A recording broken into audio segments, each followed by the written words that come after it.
The role of personal resilience. Let's turn now from organizational management of risk to personal risk-taking. Obviously, nobody succeeds at every new thing they set out to accomplish every single time. That's impossible. And if you really want to accomplish your goals, learning from failure is part of the process.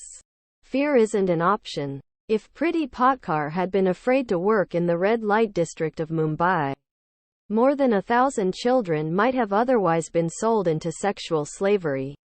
If Diana Nyad had been afraid of sharks and jellyfish, she would probably have never put her feet in the water. If Paul Polman worried too much about Wall Street, Unilever would not be able to pursue its ambitious goals. While this sounds obvious, the underlying psychology is actually quite nuanced. If you look at the qualities of people who accomplish big things, you find that they are fundamentally resilient.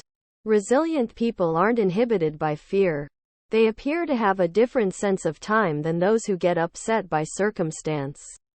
It's as if they innately understand that tomorrow presents a whole new set of opportunities. They don't take setbacks personally and they don't dwell in the past. In addition, they have a strong core sense of themselves. They accept themselves and the world as it is, even during very difficult moments. They don't stew over setbacks, but roll with the punches and constantly look forward. 11. Back in the 1990s, psychologists Abram Amsel and Paul Wong ran a set of experiments in which they exposed rats and chicks to a variety of uncontrollable events.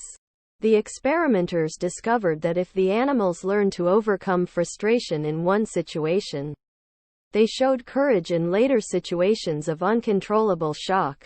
Similarly, if they learned to overcome fear and pain in one situation, they demonstrated learned optimism in later situations of prolonged failure. Such generalized persistence has shown to be very durable. 12. Parents, take note. Teaching your children to be persistent and resilient is the greatest gift you can confer on them. Achieving resilience is yet another reason why it's so important to map out your life plan. If you take care of all the dimensions of your life and practice working toward your finish lines in each of the 10 areas, you achieve the kind of balanced perspective that helps you keep going, no matter what obstacles may arise. It's as if the life plan is a motor that hums along while you are working on your amazing projects.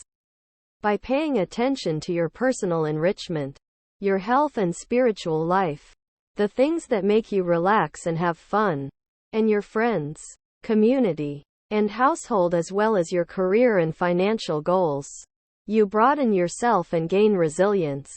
You become more flexible, open-minded, and creative, which in turn helps you become both more innovative and more persistent.